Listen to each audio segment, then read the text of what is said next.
Hello friends, welcome to the Lotus point.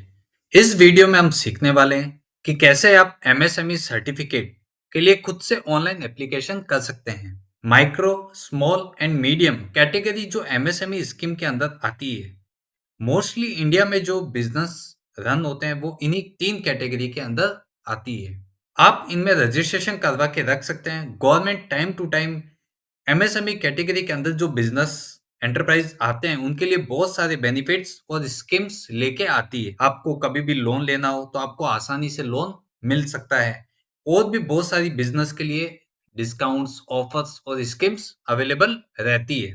Finance act 2023 में MSME से related एक provision आया था जो section 43 B sub section H के अंदर आप अगर ऐसे सप्लायर से माल खरीद रहे हैं जो माइक्रो या स्मॉल कैटेगरी के अंदर आते हैं और उन्होंने अपने एमएसएमई एक्ट के अंदर अपना रजिस्ट्रेशन करवा रखा है, तो वहां पर आपको सेक्शन 15 जो एमएसएमईडी एक्ट 2006 के अनुसार उनका पेमेंट आपको 15 डेज या 45 डेज जो भी कैटेगरी में आता हो आपको अपने सप्लायर्स को पेमेंट देना होता है। अगर आप इस टाइम पीरियड में अपना पेमेंट नहीं करते हैं तो आपकी सारी परचेज या फिर जो भी आपने एक्सपेंस किया है वो इनकम टैक्स में डिसअलाउ हो जाएगा और आपको उस पे इनकम टैक्स पे करना होगा। हमने पहले भी एक वीडियो बनाई है जो section 43 B sub section H and section 15 of MSMED act 2006 को अच्छे से एक्सप्लेन करती है, जिसमें हमने विस्तार से आपको ये बताया कि इन सेक्शन के क्या बेनिफिट्स है, आपको क्यों एमएसएमई में अपना रजिस्ट्रेशन ले लेना है। अगर आपने अभी तक उस वीडियो को नहीं देखा है तो आप पहले जाके उस वीडियो को देख सकते हैं और आप इस प्रोविजन को अच्छे से समझ सकते हैं। चलिए हम इस वीडियो को शुरू करते हैं और कैसे हम एक एमएसएमई का ऑनलाइन रजिस्ट्रेशन खुद से कर सकते हैं। उसके लिए आपको सबसे पहले गूगल ओपन कर लेना है। तो यहाँ पे आपको सबसे पहले गूगल में लिख देना है उद्यम रजिस्ट्रेशन। जैसे ही आप यहाँ पे गूगल में उद्यम रजिस्ट्रेशन टाइप करेंगे, सबसे पहली पहली वेबसाइट है वो इनकी आ जाएगी, जहाँ पे लिखा है Udyam registration, zero cost, no fees and free registration. ये लिंक पे आपको टिक करके आप अपना उद्यम में रजिस्ट्रेशन करवा सकते हैं। इस वेबसाइट के थ्रू आपको कोई भी फीस या फिर किसी भी प्रकार का चार्जेस आपको पे नहीं करना है। अगर आप पहली बार एमएसएमई में रजिस्ट्रेशन ले रहे हैं तो उसके लिए आपको यहाँ पे न्यू रजिस्ट्रेशन पे टिक कर देना है। अगर आपने पहले से रजिस्ट्रेशन ले रखा है और आप उसको माइग्रेट या फिर कुछ मॉडिफाई करवाना चाहते हैं तो आप इस लिंक पे टिक कर सकते हैं। तो चलिए हम सबसे पहले ऑनलाइन रजिस्ट्रेशन करते हैं। उसके लिए आपको न्यू रजिस्ट्रेशन के ऊपर टिक कर देना है। जैसे ही आप टिक करते हैं, यहाँ पे आपको रजिस्ट्रेशन के लिए पूछता है। यहाँ पे आपको ये ध्यान रखना है कि जो आपका आधार वेरिफिकेशन है वो आपको यहाँ पे करवाना है और आपको ये मेक श्योर हो जाना है कि आपका जो मोबाइल नंबर है वो आधार से लिंक है। आपको यहाँ पे जिनका भी आपको एमएसएमई रजिस्ट्रेशन करवाना है, उन ओनर या फिर जो भी पार्टनर है या फिर अगर कोई कंपनी है तो उनके डायरेक्टर की डिटेल आपको यहाँ पे फिल करनी है। यहाँ पे सबसे पहले उन रिस्पॉन्सिबल पर्सन का आपको आधार नंबर लिखना है और उनका जो आधार के ऊपर जो नाम है वो नाम आपको यहाँ पे मेंशन कर देना है। उसके बाद आपको एक यहाँ पे डिस्क्लेमर के ऊपर आपको टिक कर देना है। जैसे ही आप टिक करते हैं तो आपको यहाँ पे एक ओटीपी आता है, वो ओटीपी आपको यहाँ पे डाल के उसको वेरीफाई कर देना होता है।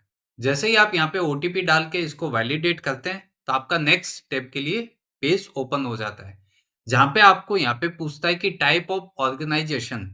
यहाँ पे इसका मतलब ये होता है कि आपका जो ऑर्गेनाइजेशन है वो या तो प्रोप्राइटरशिप फर्म है, या हो सकता है कि वो पार्टनरशिप फर्म है, या हो सकता है कि वो कोई प्राइवेट लिमिटेड कंपनी है। यहाँ पे ये भी हो सकता है कि पब्लिक लिमिटेड कंपनी हो, एचयूएफ हो, या कोई भी प्रकार का ऑर्गेनाइजेशन आपका हो सकता है। यहाँ पे आपको ऑर्गेनाइजेशन का जो स्टेटस है वो आपको सेलेक्ट कर लेना है और आपका जो पैन नंबर है वो आपको यहाँ पे मेंशन कर देना है। अगर कंपनी है तो आपको कंपनी का पैन नंबर डालना होगा। अगर आप पार्टनरशिप फर्म या एलएलपी है तो आपको यहाँ पे फर्म का पैन नंबर यहाँ पे पुट कर देना है। जैसे ही आप अपना यहाँ पे पैन नंबर डाल के डिस्क्लेमर पे आप टिक करते हैं, यहाँ पे एक पॉपअप आता है, your PAN has been successfully verified. अगर यहाँ पे कुछ भी मिसमैच होता है या कोई भी रीजन होता है तो यहाँ पे आपको हाईलाइट कर देगा। तो जैसे यहाँ पे सक्सेसफुली वेरीफाइड हो जाता है उसके बाद अगला स्टेप आप फिल कर सकते हैं, जिसमें आपको ये पूछ रहा है कि आपने प्रीवियस ईयर में अपना आईटीआर फाइल किया है, आपने आईटीआर का कौन-सा फॉर्म फाइल किया है या फिर आपके फर्म के पास अपना जीएसटी नंबर है। अगर आप फर्स्ट टाइम एमएसएमई में रजिस्ट्रेशन ले रहे हैं, इसके पहले आप कोई भी प्रकार का बिज़नेस या आपने कभी अपने एंटरप्राइज़ को रजिस्टर किया ही नहीं है, तो यहाँ पे ये ऑप्शंस आपको मैन्युअली फिल करने होंगे। अगर आपने अपना प्रीवियस ईयर में आईटीआर फाइल किया है, तो यहाँ पे ये सिस्टम अपना ऑटोमैटिकली आपका सारा डेटा यहाँ पे पिक कर लेगा और आपको उसमें कुछ भी करेक्शन नहीं करना है। उसके बाद यहाँ पे एक ऑप्शन आता है कि आपके पास फर्म के पास जीएसटी नंबर है, तो आप उसको यस कर सकते हैं, अदरवाइज़ आप इस ऑप्शन को नो रख सकते हैं। यहाँ पे एक नोट दिया हुआ है कि if ITR has not been filed for the previous year for some reason और it has been filed in ITR form, all the data below will have to be filled in on self declaration. अगर यहाँ पे आपने previous year जो 21-22 का अगर आपने return file नहीं किया है, तो यहाँ पे जो भी डिटेल्स आप फिल करते हैं, उसको आपको सेल्फ डिक्लेरेशन के रूप में देना होगा कि जो इंफॉर्मेशन आप दे रहे हैं, वो सही होगी। यहाँ पे एक पॉइंट नंबर 4.3 था कि डू यू हैव जीएसटी। अगर आपके पास जीएसटी नंबर है और आप इस ऑप्शन को नो कर देते हैं, तो यहाँ पे एक रिमार्क आता है कि in case of option no in respect of GST, same would be verified from GST. अगर आप इस ऑप्शन को नो कर देते हैं और आपके पास अगर जीएसटी नंबर है, तो ये कह रहा है कि आपका नंबर जीएसटी डिपार्टमेंट से वेरीफाई किया जाएगा कि आपके पास सच में नंबर है या नहीं है। तो इसके लिए आपको ये ध्यान रखना है कि आप जो भी इंफॉर्मेशन यहाँ पे दे रहे हैं, वो आपके हिसाब से एकदम सही होनी चाहिए। उसके बाद ऑप्शन आता है कि नेम ऑफ एंटरप्राइज। यहाँ पे हमने आपको बताया था कि आप अपना जो एमएसएमई का रजिस्ट्रेशन है वो बोथ टाइप के ऑर्गेनाइजेशन के लिए ले सकते हैं। सपोज आप प्रोप्राइटरशिप है या आप फर्म या एलएलपी है, आप बॉडी कॉर्पोरेट है या फिर आप प्राइवेट लिमिटेड कंपनी है। तो उस बेस पे यहाँ पे क्या होगा कि आपको अपनी कंपनी का नाम यहाँ पे मेंशन करना होगा। अगर आप प्रोप्राइटरशिप है तो आपका जो प्रोप्राइटर जो भी फर्म का प्रोप्राइटर है, उनका डिटेल आपको यहाँ पे मेंशन करना होगा, जो उनके पैन कार्ड के ऊपर रिफ्लेक्ट हो रहा है या फिर जो आपके पैन के डेटाबेस में जो नाम आपका है, वही नाम आपको यहाँ पे लिखना होगा। उसके बाद अगला ऑप्शन आता है कि मोबाइल नंबर और ईमेल आईडी। यहाँ पे आपको एक अपना जो मोबाइल नंबर है, वो भी आपको देना होगा और एक ईमेल आईडी आपको यहाँ पे मेंशन करनी होगी। जो इस पर्पज के लिए कि आपको इन फ्यूचर कभी भी अपने सर्टिफिकेट को डाउनलोड करना हो, आप मोबाइल नंबर के थ्रू या फिर ईमेल में ओटीपी के थ्रू आप उनको डाउनलोड कर सकते हैं। उसके बाद यहाँ पे एक टेबल आती है जो ये शो करती है कि categorisation of ownership of the MSMEs on the basis of age. यहाँ पे कह रहा है कि जो भी आपकी कैटेगरी है, चाहे वो एचयूएफ है, पार्टनरशिप फर्म है, बॉडी कॉर्पोरेट है या प्राइवेट लिमिटेड है, तो उनमें यहाँ पे एक कैटेगरी दी हुई है कि अगर आप ओबीसी में आते हैं, एससी में आते हैं, एसटी में आते हैं या फिर आप वुमेन है, तो यहाँ पे एक बेसिक कैटेगरी दिया हुआ है जिनमें उनका रेशियो मेंशन किया हुआ है। और नीचे एक डिस्क्लेमर लिखा है कि in case of proprietorship enterprise the category of the unit would be the social category of the owner. उस केस में आपका 100% शेयर आपका खुद का ही रहेगा। उसके बाद एक ऑप्शन आता है कि सोशल कैटेगरी। अभी यहाँ पे आपको ये अपनी कैटेगरी के हिसाब से यहाँ पे इसको सेलेक्ट करना है कि आप अगर जनरल कैटेगरी में आते हैं, एससी एसटी में आते हैं या फिर ओबीसी में आते हैं, तो उस हिसाब से आपको यहाँ पे अपनी कैटेगरी को सेलेक्ट कर लेना है।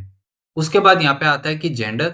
अगर आप फीमेल हैं तो आप फीमेल को सेलेक्ट कर सकते हैं, अगर आप मेल हैं तो मेल को आप सेलेक्ट कर सकते हैं। उसके बाद एक ऑप्शन आता है कि स्पेशली एबल्ड, या फिर अगर आप दिव्यांग हैं या फिर आप पे कुछ डिसएबिलिटीज और है, तो आप इस ऑप्शन को यस कर सकते हैं, अदरवाइज आप इस ऑप्शन को नो रख सकते हैं। उसके बाद ऑप्शन आता है कि नेम ऑफ एंटरप्राइज।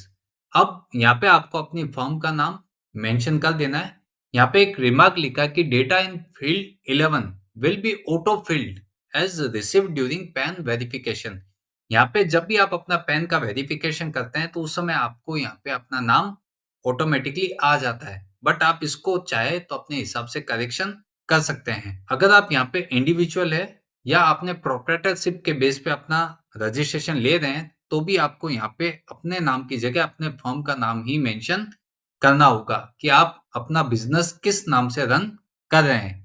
बाकी केस में अगर आप पार्टनरशिप फर्म है या प्राइवेट लिमिटेड है, उस केस में आपको अपनी कंपनी का नाम ही मेंशन करना है। जो by default automatically pan verification करने के बाद आ जाता है। आप चाहे तो उसको चेंज कर सकते हैं। तो यहाँ पे आपको नेम ऑफ द एंटरप्राइज़ यहाँ पे अपना पुट कर देना है। उसके बाद आता है कि प्लांट या फिर यूनिट नेम। आपने जो अपनी एंटरप्राइज़ का नाम दिया है, वही आपकी यूनिट हो जाएगी कि जहाँ से आप अपना बिज़नेस को रन कर रहे हैं या फिर उसी नाम से आप अपना बिज़नेस रन करेंगे। जैसे ही आप ऐड पे टिक करते हैं, यहाँ पे आपको यूनिट का नाम शो हो जाएगा। अगर आपसे कुछ मिस्टेक हो गई है, तो आप इसको डिलीट भी कर सकते हैं, अदरवाइज़ आप आगे बढ़ सकते हैं। उसके बाद आता है कि लोकेशन ऑफ प्लांट या फिर यूनिट। यहाँ पे आपको उस यूनिट का प्रॉपर एड्रेस यहाँ पे फिल करना होगा कि आपकी जो यूनिट है वो कहाँ पे लोकेटेड है, आपको उसका पिन कोड, आप कौन से स्टेट से बिलोंग करते हैं एंड आपकी जो सिटी है वो कौन सी है। आपको यहाँ पे प्रॉपर यूनिट का एड्रेस आपको यहाँ पे डिफाइन करना होगा। उसके बाद जैसे ही आप अपनी सारी डिटेल्स फिल कर देते हैं, यहाँ पे आप ऐड प्लांट को कर सकते हैं। जैसे ही आप यहाँ पे ऐड प्लांट को करते हैं, तो आपने जो यूनिट बनाई थी, वो यूनिट एंड उसका नाम, उसका एड्रेस, सारी डिटेल्स आपको यहाँ पे शो हो जाती है। अगर आपको यहाँ पे लगता है कि इन डिटेल्स में कुछ भी आपको करेक्शन करना है या कुछ मिस्टेक्स हो गई है, तो आप इसको रिमूव करके आप नया डेटा फिल कर सकते हैं। उसके बाद यहाँ पे आता है कि official address of the enterprise. ये मेन होता है कि जहाँ पे आप बिजनेस कर रहे हैं, सपोज आपका यूनिट एड्रेस अलग हो और आप जहाँ से बिजनेस का आपका जो ऑफिस है उसका एड्रेस हो सकता है अलग हो, तो आप यहाँ पे दोनों जगह आप अलग अलग एड्रेस भी मेंशन कर सकते हैं। अगर आप एक ही जगह से दोनों चीज कर रहे हैं, तो आप दोनों में सेम एड्रेस भी फिल कर सकते हैं। जैसे आपने यूनिट क्रिएट करते समय एड्रेस को फिल किया था, वैसे ही आपको यहाँ पे एड्रेस, उसका पिन कोड, कौन से स्टेट में आप बिलोंग करते हैं एंड कौन सी सिटी में आप रजिस्ट्रेशन ले रहे हैं, उन सब डिटेल्स को आपको यहाँ पे मेंशन कर देना है। आपको यहाँ पे यूनिट नेम जो आपने ऊपर मेंशन किया था, उसको आप यहाँ पे ड्रॉप डाउन मेन्यू में से आप सेलेक्ट कर सकते हैं। आप एक से अधिक यूनिट्स भी अपनी क्रिएट कर सकते हैं। तो जो यूनिट का आपको एड्रेस यहाँ पे मेंशन करना है, उसको आप यहाँ पे सेलेक्ट कर सकते हैं। जैसे ही आप यहाँ पे अपना ऑफिशियल एड्रेस यहाँ पे फिल कर देते हैं, उसके बाद यहाँ पे एक ऑप्शन आता है गेट लैटिट्यूड एंड लॉन्गिट्यूड। यहाँ पे ये क्या कह रहा है कि जो आपने एड्रेस मेंशन किया है, उसको आपको सैटेलाइट के थ्रू यहाँ पे लैटिट्यूड और लॉन्गिट्यूड को लेके आना है। तो उसके लिए आपको क्या करना होगा कि यहाँ पे गेट लैटिट्यूड के ऊपर आपको टिक कर देना है। जैसे ही आप इस ऑप्शन के ऊपर टिक करते हैं, तो आपके सामने एक मैप ओपन हो जाता है, जो एज ए सैटेलाइट मैप होता है, जिसमें से आपने जो लोकेशन आपने यूनिट या फिर आपने बिजनेस के लिए चूज किया है, उसको आपको यहाँ पे सेलेक्ट कर देना है। जैसे ही आप उस एड्रेस को आप सेलेक्ट करते हैं, तो आपको ऐसे एक मार्क आ जाएगा और आपका यहाँ पे जो एड्रेस था, वो आपको यहाँ पे शो होने लगेगा। जैसे ही आपने इनको सेलेक्ट कर लिया है, आप ओके पे टिक कर सकते हैं। जैसे ही आप ओके बटन पे टिक करते हैं, तो आपका डायरेक्टली एमएसएमई के वेबसाइट के ऊपर आप फिर से आ जाएंगे। यहाँ पे आप देख सकते हैं कि आपका लैटिट्यूड और लॉन्गिट्यूड दोनों यहाँ पे शो हो गया है। उसके बाद नेक्स्ट ऑप्शन आता है कि प्रीवियस रजिस्ट्रेशन या फिर यूएम रजिस्ट्रेशन नंबर। अगर आपने पहले कभी एमएसएमई में रजिस्ट्रेशन लेके रखा है, तो आपको उसका डिटेल्स यहाँ पे मेंशन कर देना है। अगर आप पहली बार एमएसएमई में रजिस्ट्रेशन ले रहे हैं, तो आप इस ऑप्शन को नॉट एप्लीकेबल कर सकते हैं। उसके बाद आता है कि स्टेटस ऑफ एंटरप्राइज। यहाँ पे पूछ रहा है कि आपकी जो एंटरप्राइज का स्टेटस है, कि कब आपने उसको इनकॉर्पोरेट किया, आपने अभी तक अपना बिजनेस स्टार्ट कर दिया है या फिर आप इन फ्यूचर अपना बिजनेस शुरू करने वाले हैं। तो इस ऑप्शन में आपको डेट ऑफ इनकॉर्पोरेशन, अगर आप प्रोप्राइटरशिप भी है, तो आपने कब अपना बिजनेस स्टार्ट किया था, वो डेट आपको यहाँ पे मेंशन कर देनी है। अगर आप partnership firm, LLP, body corporate या फिर प्राइवेट लिमिटेड है, तो जो आपको पैन नंबर इश्यू हुआ है डिपार्टमेंट की ओर से, वो डेट आपको यहाँ पे डेट ऑफ इनकॉर्पोरेशन में डालनी होगी। उसके बाद ये कह रहा है कि वेदर द प्रोडक्शन या बिजनेस कमेंस्ड। अगर आपने अपना प्रोडक्शन का काम या फिर अपने बिजनेस स्टार्ट कर दिया है, तो आप इस ऑप्शन को यस कर सकते हैं। इन फ्यूचर आप अगर अपना बिजनेस स्टार्ट करेंगे, तो इस ऑप्शन को आप नो कर सकते हैं। उसके बाद डेट ऑफ कमेंसमेंट, ये हो सकता है कि डेट ऑफ इनकॉर्पोरेशन और डेट ऑफ कमेंसमेंट दोनों सेम भी हो सकता है। अगर आपने बिजनेस इनकॉर्पोरेट होने के बाद स्टार्ट किया है, तो आपको जो एक्चुअल डेट है, वो डेट आपको यहाँ पे डेट ऑफ कमेंसमेंट में फिल करनी है। सपोज आपने जो डेट ऑफ इनकॉर्पोरेशन है वो आपने 1 अप्रैल 2022 में रजिस्ट्रेशन करवा लिया था, बट आपने जो अपना बिजनेस है वो 30 जून 2022 को स्टार्ट किया, तो आपको यहाँ पे डेट ऑफ कमेंसमेंट में 30 जून 2022 मेंशन करना होगा। देन उसके बाद बैंक डिटेल्स आपसे पूछता है, जिसमें आपको बैंक का नाम, आईएफएससी कोड और जो आपका बैंक अकाउंट नंबर है वो डिटेल्स आपको यहाँ पे फिल कर देनी है। यहाँ पे आपको हमेशा ये ध्यान रखना है कि आप जो भी डिटेल्स आप दे रहे हैं वो आपके हिसाब से एकदम सही होनी चाहिए। अगर गवर्नमेंट को कभी भी लगा कि आपने जो डिटेल्स उनको प्रोवाइड की है वो गलत है, हो सकता है कि आपने उनको मिस स्टेटमेंट दिया है या फिर आपने फ्रॉड करने के हिसाब से कुछ डिटेल्स अगर उनको प्रोवाइड की है, तो आपको जो एमएसएमई के जो रियल बेनिफिट्स है वो आपको हो सकता है इन फ्यूचर नहीं मिले और इसके ऊपर आपको पेनल्टीज भी पे करनी पड़े। तो आपको ये ध्यान रखना है कि आप जो भी डिटेल्स दें आप अपने हिसाब से एकदम सही हो और इनमें कोई भी प्रकार की मिस्टेक्स ना हो। तो ये सब चीजें आपको फिल करते समय एकदम से ध्यान में रखना है। उसके बाद नेक्स्ट स्टेप आता है जिसमें पूछता है कि major activity of the unit. आप जो काम करने वाले हैं उसकी एक्टिविटी क्या है? या फिर आप मैन्युफैक्चरिंग से बिलॉन्ग करते हैं या फिर आप सर्विस इंडस्ट्री से बिलॉन्ग करते हैं। अगर आपका नेचर ऑफ बिजनेस उस टाइप का है तो आपको यहाँ पे मैन्युफैक्चरिंग को सेलेक्ट कर लेना है। बट अगर आप कुछ सर्विस प्रोवाइड कर रहे हैं, आप सीए हैं, आप एडवोकेट हैं, आप डॉक्टर हैं या फिर आप कुछ टेक्नीशियन या इंजीनियर है, तो आप अगर अपनी सर्विस इंडस्ट्री से बिलॉन्ग करते हैं तो आपको सर्विसेज को सेलेक्ट कर देना है। उसके बाद अगला ऑप्शन आता है कि NIC code for activities, one और मोर एक्टिविटीज कैन बी एडेड। यहाँ पे ये ऑप्शन कह रहा है कि अगर आप मैन्युफैक्चरिंग या फिर आप सर्विस इंडस्ट्रीज को सेलेक्ट करते हैं तो उसके बाद आपको उनकी सब कैटेगरीज को भी यहाँ से सेलेक्ट करना होगा। यहाँ पे एक ऑप्शन दिया हुआ है कि सर्च एनआईसी कोड, जिनमें आप अपना एक कोई भी जो आप बिजनेस कर रहे हैं उसके रिलेटेड आप कुछ भी नाम यहाँ पे आप मेंशन कर सकते हैं। जैसे ही आप वो नाम को यहाँ पे पुट करते हैं तो उसके रिलेटेड जो भी कैटेगरीज होती है वो यहाँ पे अवेलेबल हो जाती है, जिसमें से आपको ड्रॉप डाउन लिस्ट में से उन कैटेगरी को आपको सेलेक्ट कर लेना है।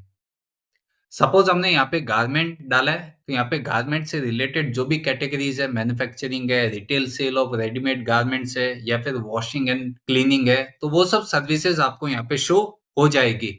जो भी कैटेगरी में आप आते हैं उनको आप यहाँ से सेलेक्ट कर सकते हैं। जैसे ही आप एनआईसी कोड के थ्रू अपनी सब कैटेगरीज को सेलेक्ट करते हैं, उसके बाद यहाँ पे एक ऑप्शन आता है कि एनआईसी 2 डिजिट्स। जो कैटेगरी आपने सेलेक्ट की है उसके अंदर भी सब कैटेगरीज बहुत सारी है, जिसमें से आपको अपनी जो कैटेगरी है उसको आपको सेलेक्ट कर लेना है। जहाँ पे सबसे पहले पूछता है कि चूज 2 डिजिट एनआईसी कोड, उसके बाद आता है कि choose 4 digit NIC code and then उसके बाद आता है कि आपको उसी कैटेगरी में से चूज 5 डिजिट एनआईसी कोड को सेलेक्ट करना रहेगा। आपको यहाँ पे सब तरह की कैटेगरीज आपके सामने अवेलेबल है। आपको ड्रॉप डाउन में से अपनी जो कैटेगरी लगती है उसको आपको यहाँ पे सेलेक्ट कर लेना है। यहाँ पे ये ध्यान रखना है कि अगर आप मैन्युफैक्चरिंग या सर्विस इंडस्ट्री से बिलोंग करते हैं और यहाँ पे आप एक से अधिक अपनी एक्टिविटीज को सेलेक्ट करते हैं, तो आपको यहाँ पे ये ध्यान रखना है, अगर आप एमएसएमई में रजिस्ट्रेशन ये सोच के कर रहे हैं कि आपको सेक्शन 43B सब सेक्शन एच के बेनिफिट लेने हैं, तो आपको ये ध्यान रखना है कि यहाँ पे सरकार ने एक नोटिफिकेशन जारी किया था जिसमें क्लियरली लिखा था कि अगर ट्रेडर्स एमएसएमई में रजिस्ट्रेशन तो करवा सकते हैं, लेकिन ट्रेडर्स को एमएसएमई एक्ट का लाभ प्रायोरिटी सेक्टर लेंडिंग तक ही सीमित होगा और उनको डिलेड पेमेंट एज पर एमएसएमईडी एक्ट 2006 का लाभ नहीं मिलेगा। तो आपको ये ध्यान रखना है कि आप अगर एज ए ट्रेडर एमएसएमई में रजिस्ट्रेशन करवा रहे हैं तो आपको इस स्कीम का बेनिफिट नहीं मिलेगा। यहाँ पे आगे क्लियरली मेंशन किया है कि 43B के प्रावधानों में ट्रेडर्स शामिल नहीं होंगे। यदि आप एक ट्रेडर है और आपका एमएसएमई में रजिस्ट्रेशन मैन्युफैक्चरर की कैटेगरी में हुआ है तो आप उसको अमेंड करवा सकते हैं। तो आपको ये ध्यान रखना है कि जिस टाइम भी आप अपनी एक्टिविटीज को और ऐड करते हैं तो उस समय आपको यहाँ पे जो ऑप्शंस दिए हुए हैं उन ऑप्शंस को आपको ध्यान में रखना है कि अगर आपको 43B सब सेक्शन एच के प्रोविजंस का बेनिफिट लेना है या फिर आपको गवर्नमेंट की अदर स्कीम और बेनिफिट जो आपको एमएसएमई में मिलते हैं अगर आप उनको लेना चाहते हैं, तो आपको ये सब चीजों का हमेशा ध्यान में रखना है और उसके हिसाब से ही आप इन ऑप्शंस को चूज करें। यहाँ पे आप जैसे ही 2 डिजिट्स 4 डिजिट्स और 5 डिजिट्स जो एनआईसी कोड को सेलेक्ट कर लेते हैं, उसके बाद यहाँ पे ऐड एक्टिविटी पे आपको टिक कर देना है। जैसे ही आप टिक करेंगे, नीचे आपकी जो कैटेगरीज है वो आपको यहाँ पे मेंशन हो जाएगी, जिसमें 2 डिजिट्स में आपने क्या सेलेक्ट किया है, 4 डिजिट्स में आपने क्या सेलेक्ट किया एंड 5 डिजिट्स कोड में आपने क्या सेलेक्ट किया है। उसके बाद नेक्स्ट ऑप्शन आता है नंबर ऑफ पर्सन्स एम्प्लॉयड। अगर आप बिजनेस कर रहे हैं तो आपके पास कंपनी में कितने एम्प्लॉयज काम करते हैं, उन एम्प्लॉयज की आपको यहाँ पे डिटेल मेंशन करनी होगी। सपोज अगर आप कोई कंपनी रन कर रहे हैं जिसमें मेल स्टाफ भी हो सकते हैं एंड फीमेल स्टाफ भी हो सकते हैं, तो आपको उनकी कैटेगरी के हिसाब से भी यहाँ पे आपको मेंशन कर देना है कि जो एम्प्लॉयज है उनमें मेल एम्प्लॉयज कितने हैं एंड फीमेल एम्प्लॉयज कितने हैं।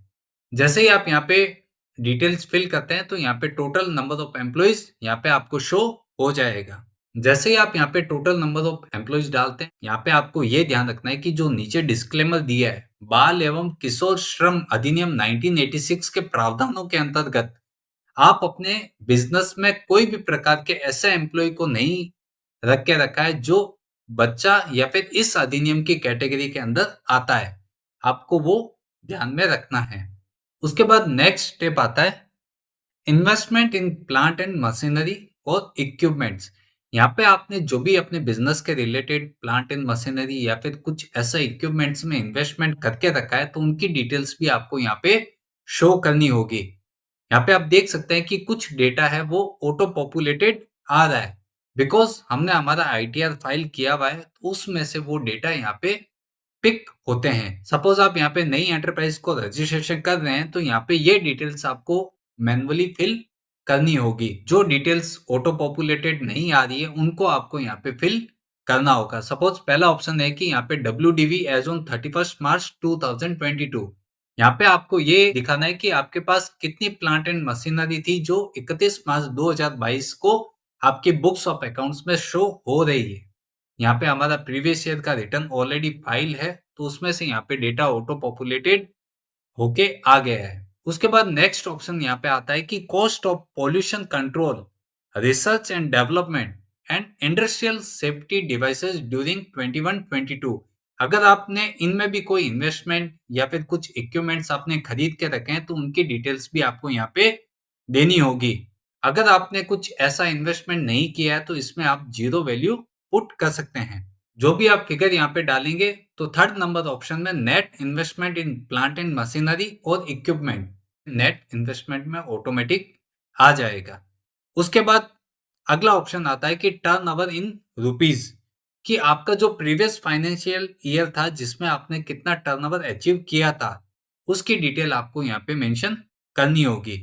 उसके बाद अगर आप कुछ एक्सपोर्ट टर्नओवर भी आपने उस साल में किया है, तो उसकी डिटेल भी आपको यहाँ पे देनी होगी।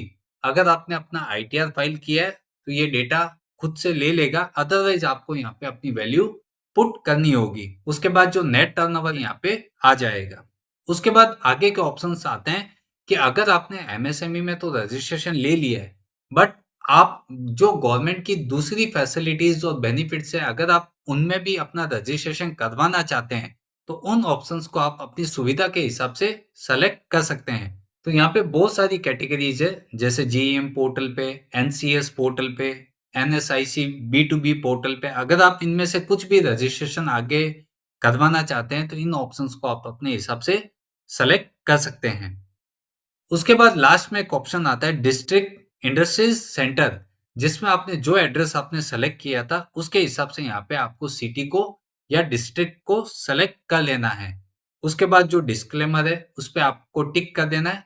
उसमें ये क्लियर लिखा है कि आपने जो भी इंफॉर्मेशन ऊपर प्रोवाइड की है वो आपके हिसाब से ट्रू एंड करेक्ट है। आपने जो भी अपनी जानकारी दी है वो आपके नॉलेज में है एंड वो सभी जानकारियां जो दी है वो सब सही है। उसके बाद आपको यहाँ पे टिक करके submit and get final OTP के ऊपर आपको टिक कर देना है।